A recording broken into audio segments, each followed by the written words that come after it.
What is up, everyone? Welcome back to the Monster Bass channel. We got Paul from Aggressively Average Anglers here with you today. And yeah, you saw that right. It's a winter wonderland. 2 days ago, it was, I kid you not, 60 degrees and sunny. And there was a snowflake to be found. And now, that's all you can find. And if you're hearing that over there, I think it's a generator or something, some kind of pump. Either that thing, maybe that thing's just working overtime, but that's they're trying to keep the power on for all the folks, so we salute you. Keep doing what you're doing, but I apologize for the background noise if you're getting a lot of that. So what's the point of this video?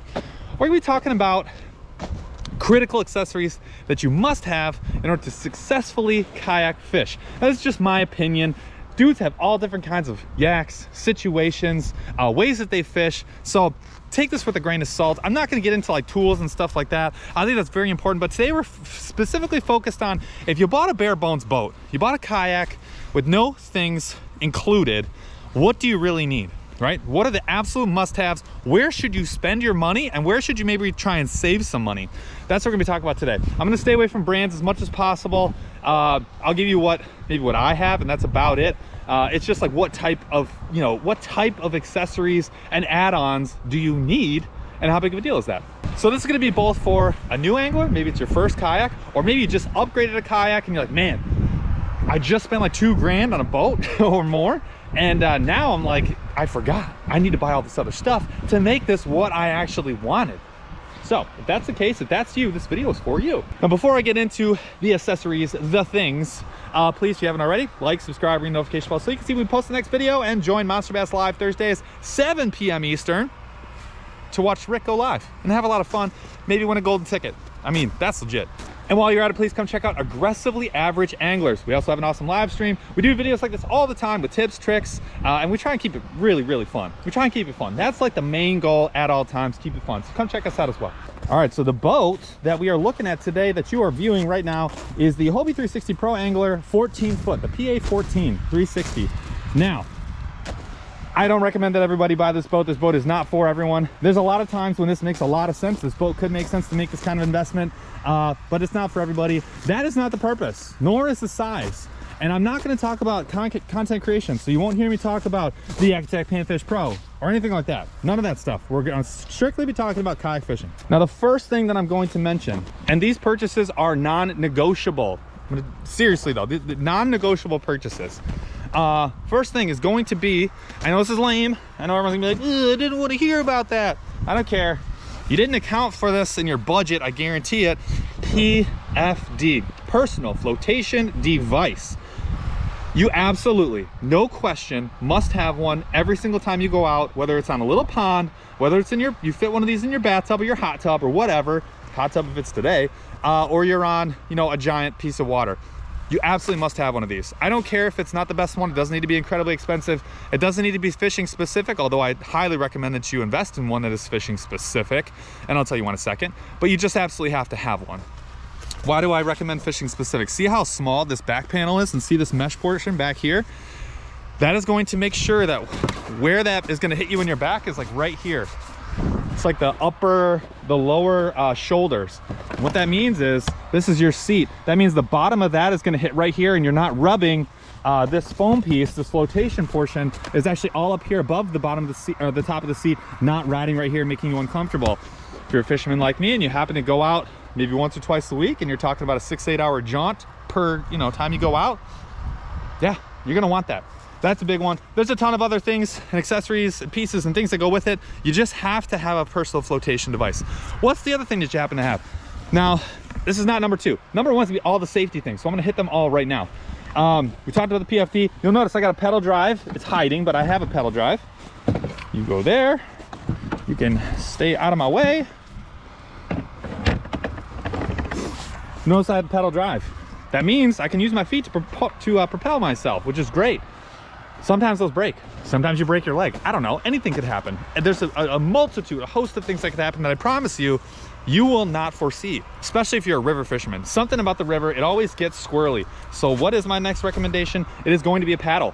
And it's going to be a quality paddle, but you just need something that you can, other than your pedal drive, that you can boost yourself and move yourself through the water should something happen, break, or you know, something befall you.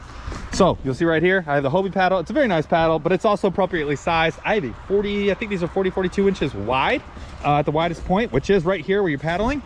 That means you need a long paddle. But regardless, I have one. I highly can't recommend enough. Make sure that you have one. I recommend you get one. Again, doesn't need to be of superior quality or anything like that, even though I do recommend you spend 150 bucks on one. You need to get one. And you have to bring it with you every time, every single time. Don't leave it at home because you're lazy. This is another non-negotiable. If you have it, bring it. I do also recommend, not as critical, but I do recommend a safety whistle and a knife. And I also recommend another safety thing here is a bow line. So should you need to rescue yourself, rescue somebody else, tie up to be safe, position or park your boat somewhere, or tie up to somebody else, you really should have at least a 7-foot or 8-foot bow line. I recommend a 12 to 15 footer. You need something, a sturdy rope that you can leave in your boat 24/7. Okay. Thank you, brother. Doing the Lord's work. But you're gonna need that. I've used mine numerous times. And if you're a river fisherman, come on. You're not doing the Lord's work. That's just you. If you're a river fisherman, this is a requirement. If you fish the river a lot, you should have a line. There are gonna be times when you're not gonna be able to move your kayak. You're not gonna be able to move it. The water's gonna be so trim, and you're gonna need to, my Lord, bruh. And what you're gonna need to do is tie your rope to the front of your boat. You're gonna carry that rope, and you're gonna need to move your kayak with that rope. That is hugely helpful. It's a long way of saying, number one, without a question, safety equipment. Now, number two, this is gonna be how I like to do it, but it's gonna vary by boat. But number two is some sort of anchor or anchor system. Now, the one that you're most commonly going to come into contact with is some kind of pulley system, where you're gonna have a pulley here, a wheel. Stop it, car. And then you're also gonna have another pulley or wheel here up at the front, and you're gonna have a cord that runs all the way in like an oval along your boat. And you're gonna tie your anchor line to that cable. That allows you to, when you throw your anchor over, that is going to allow you to move the anchor point along that pulley system wherever you want. So you can have the anchor point being at the back. Why is that important? Or the front. Now, why is that important? Wind. When you're a kayak fisherman, wind is almost everything. It is going to dictate 75% of your decisions. And it's definitely going to dictate your fishing. So what I want is, no matter what's going on, I want the wind at my back blowing away from me, so that when I cast, I'm casting with the wind, not against the wind, if I can help it. That is going to drastically help you if you have some sort of anchor pulley system, right? Now, what I happen to have is really something that's more suited for the river, but it's just the way I love to do it. It's such a simple process and product. I absolutely love it. I do recommend it, and I'm going to recommend it, even though I said I wasn't going to do that. That is the Anchor Wizard system. So you can see, I have a pulley here at the back, and that cable runs down here up to this, and it's pretty self-explanatory. It's the Anchor Wizard right there. So you see my anchor back there? That's my drag chain. Look at that. Up, let it go, down, up, back up to the top, and then it's locked down. Now that is freaking slick. It's right at my hip on my right hand side. Really easy to pull the thing up and down, and then I don't really have to manage anything. I do have a little bit of less flexibility, but if I found myself with an anchor pulley system, 95% of the time I had the anchor point in the back anyways. That's just me. Nice thing about a drag chain, what you can do is when you're in the river, you drop that thing back, you let out about 10, 15, 20 feet of line, and the current is just going to drag you down the center of the river, nice and slow. You just add or subtract chains. That's why I have this clip right here. Got some galvanized chain. You add or subtract chains depending on how strong the current is, and then you can control your speed. It is wonderful. It's simple. It's efficient. It's effective. Highly recommend it. I think these are about 100, 150 bucks, something like that. Totally worth it. Number three, this one is probably going to rub some people, but I do think this is very important. That is going to be some sort of wheel system. I'm not going to dictate what kind, but you are going to need some kind of wheels for, like in a situation like today. There's about a foot of snow, maybe more, piled up there along the bank. There's about 6 inches of snow right there in the center, and I had to drag my kayak up it. Sometimes you pull up to a launch and you realize it's washed out. I got nothing.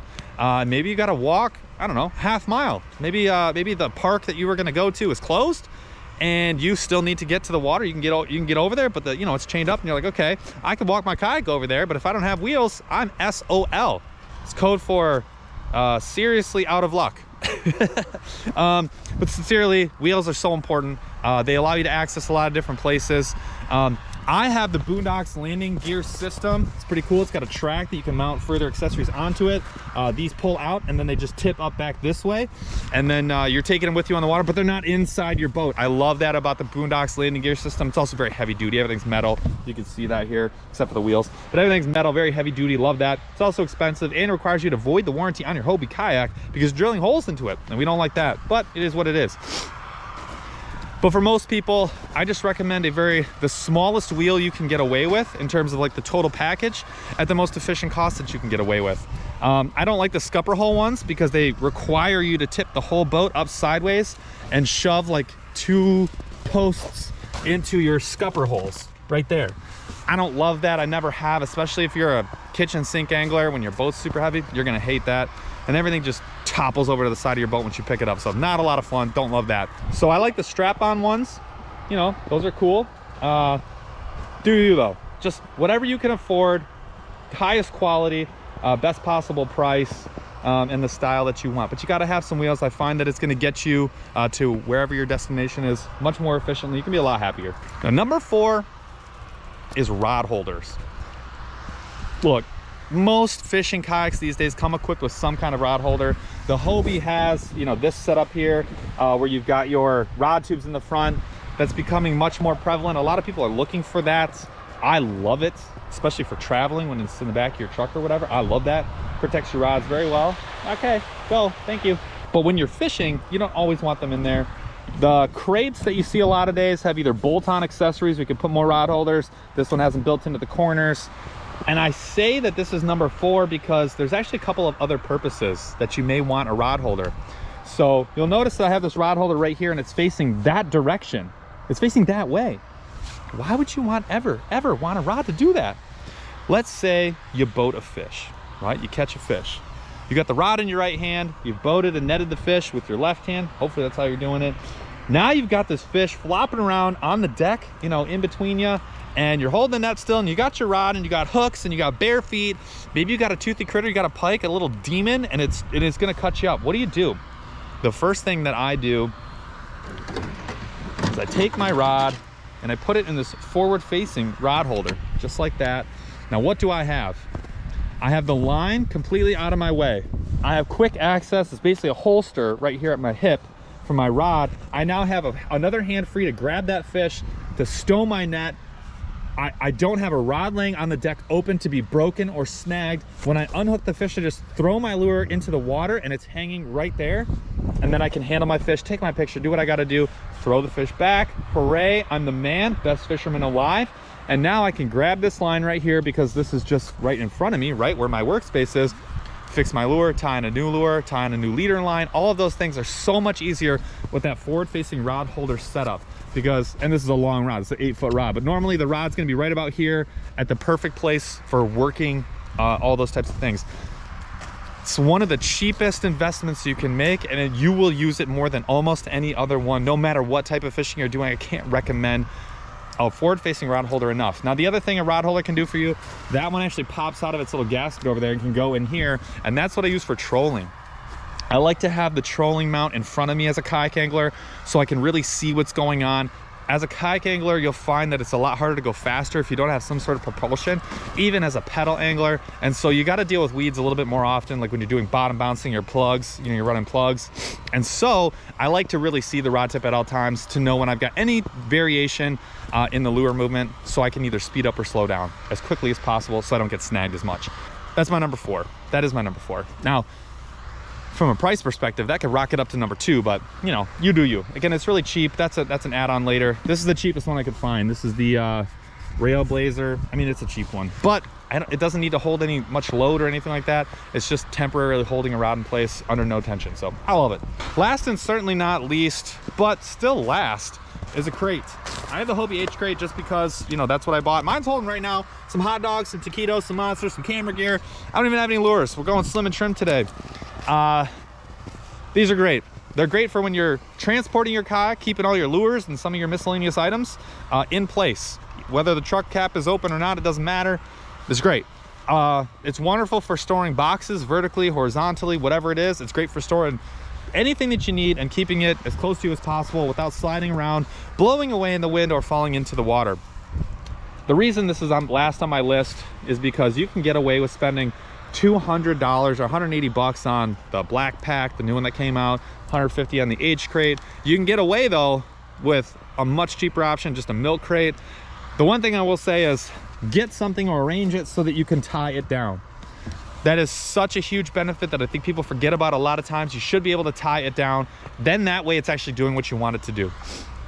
And it really does enable the maximum possible, and that just is going to enable you to put other things in the back here without worry that this is going to slide around, bang, knock other things over. So highly recommend that as well. So those are the 5 things that I recommend, mostly in order, but really they're all, you know, number 1's a requirement. You must have the safety gear. Everything else is just a nice to have. These are the things that I feel are going to make you the most successful more than any other things that you get.